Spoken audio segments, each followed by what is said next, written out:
بسم اللہ الرحمن الرحیم۔ السلام علیکم۔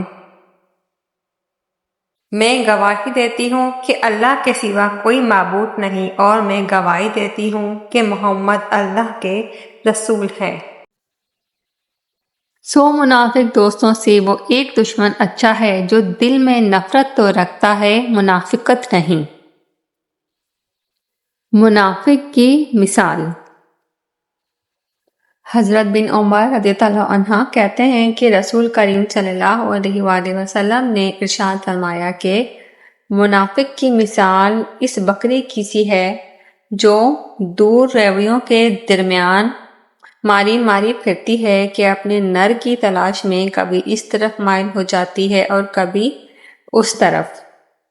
فکر و عمل کے اعتبار سے اس دنیا میں دو جماعتیں ہی پائی جاتی ہیں، ایک اللہ کی جماعت، دوسری شیطان کی جماعت، ایک تیسرا اگر وہ اور بھی ہے جو در حقیقت حزب الشیطان ہی کا حصہ ہے، لیکن بظاہر اسلام کا لبادہ پہن لیتا ہے، لیکن وہ پکا کافر ہونے کے ساتھ ساتھ یہ دل کینہ پرور، مفاد پرست اور انتہائی خود غرض ہوتا ہے، اور یہ منافقوں کا گروہ ہے۔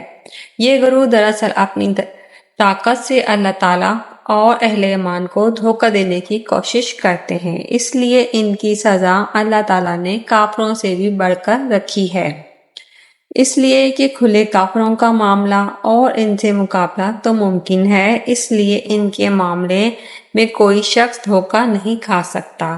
البتہ جو لوگ کافر ہونے کے باوجود اسلام کا لبادہ اوڑھ لیتے ہیں، ان کا فیصلہ کرنا انتہائی دشوار ہے۔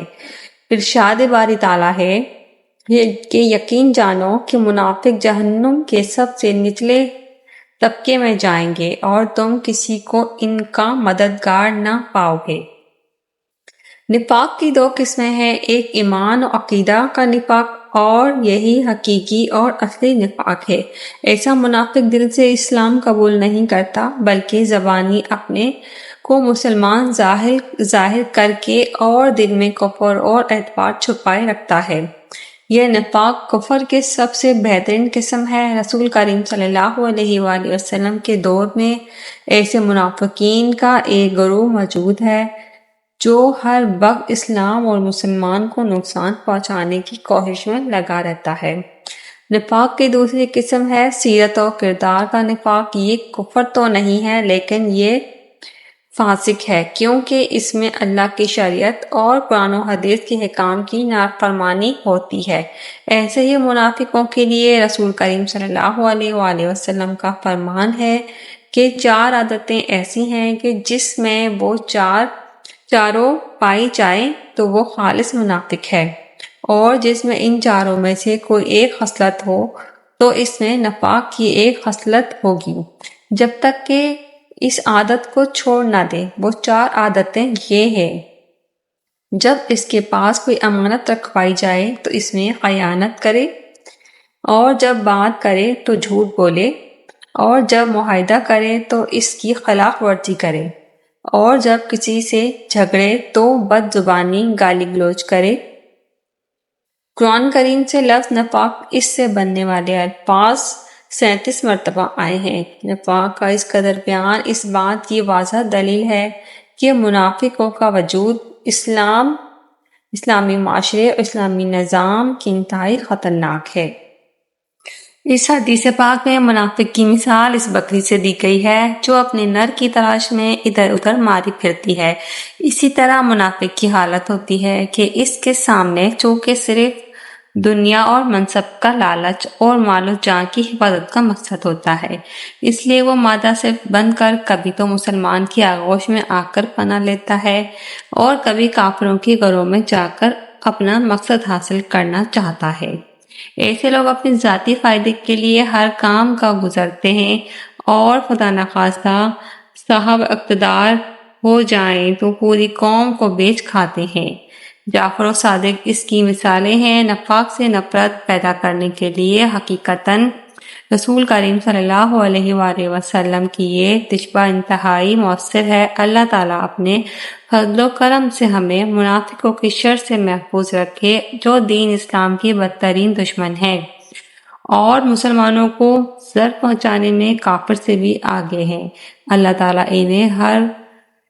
تعالیٰ انہیں برباد فرما دے، بلکہ انہیں جڑ سے اکھاڑ پھینکے، آمین۔ بے شک اللہ ہی ہمارا کارساز ہے اور وہی اس پر قادر ہے۔ سورۃ المنافقون۔ جب منافق تیرے پاس آتے ہیں تو کہتے ہیں ہم گواہی دیتے ہیں کہ تو واقعی اللہ کا رسول ہے، اور اللہ جانتا ہے کہ تو واقعی اس کا رسول ہے، مگر اللہ گواہی دیتا ہے کہ منافق یقیناً جھوٹے ہیں۔ انہوں نے اپنی قسموں کو ڈھال بنا رکھا ہے، سوائے اللہ کی راہ سے روکتے ہیں۔ بے شک برا ہے جو وہ کرتے ہیں، یہ اس لیے کہ وہ ایمان لائے پھر انکار کر گئے، سو ان کے دلوں پر مہر لگ گئی، اب وہ کچھ نہیں سمجھتے، اور جب تو انہیں دیکھتا ہے تو تجھے ان کی ڈیل ڈول اچھی لگتی ہے، اور اگر وہ بات کرے تو تو ان کی بات سنتا ہے۔ وہ ایسے ہیں جیسے اگائی ہوئی لکڑیاں، وہ ہر دھماکے کو اپنے خلاف سمجھتے ہیں اور دشمن ہیں، سو ان سے بچ کر اللہ انہیں ہلاک کرے، وہ کدھر الٹے جا رہے ہیں۔ اور جب انہیں کہا جاتا ہے آؤ اللہ کے رسول تمہارے لیے بخشش کی دعا کریں تو وہ اپنا سر مٹکاتے ہیں، اور تو انہیں دیکھتا ہے کہ وہ تکبر میں آ کر ڈال جاتے ہیں۔ ان کے لیے برابر ہے کہ وہ ان کے لیے بخشش مانگیں یا ان کے لیے بخشش نہ مانگیں، اللہ انہیں ہرگز نہیں بخشے گا، اللہ بدکار لوگوں کو راہ نہیں دکھاتا۔ یہ وہ لوگ ہیں جو کہتے ہیں ان لوگوں پر جو رسول خدا کے پاس رہتے ہیں خرچ نہ کرو یہاں تک کہ وہ تتر پتر ہو جائیں، مگر آسمانوں اور زمینوں کے خزانے اللہ کے پاس ہیں۔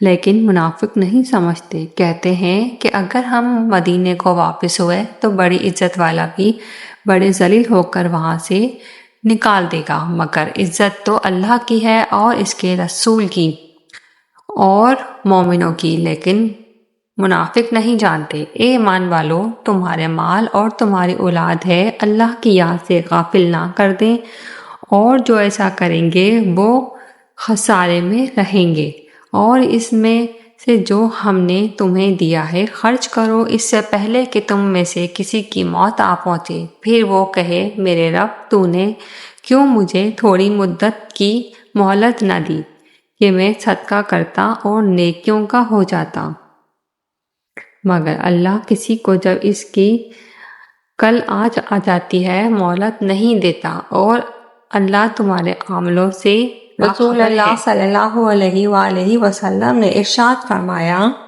کہ تم قیامت کے دن سب سے بدترین اس شخص کو پاؤ گے جو دوگلا ہے، ادھر لوگوں سے کچھ بات کرتا ہے اور ادھر لوگوں سے کچھ اچھی بات کرتا ہے۔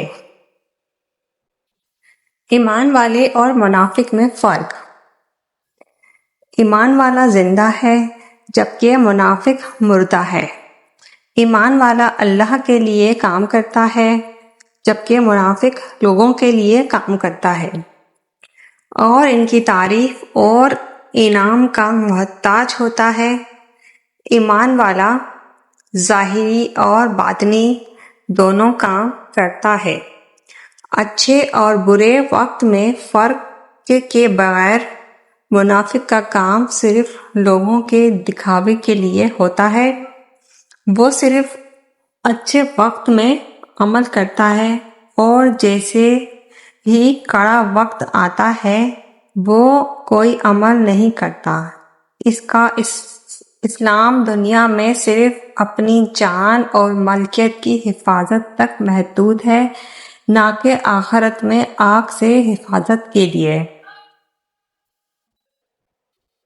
حدود اسلامی میں اللہ وحدہ لا شریک لہ کا فرمان ہے، ہم مگر انسان نے اس کے لیے اقرار کر لیا، اس کو معلوم نہ تھا کہ یہ کتنا بڑا ہے جو ہے۔ اس کے بعد باہمی طور پر ہر قسم کی امانت مراد ہے، وہ مالی ہو یا جانی ہو یا قولی ہو، ان سب کو محفوظ رکھنا اور پورے طور پر ان کی حفاظت کرنا ایمان کی پختگی کی دلیل ہے۔ بات بات پر جھوٹ بولنا بھی بڑی ندامتوں کا عادی ہے۔ اللہ ہر مسلمان کو اس بڑی عادت سے محفوظ رکھے، آمین یا رب العالمین۔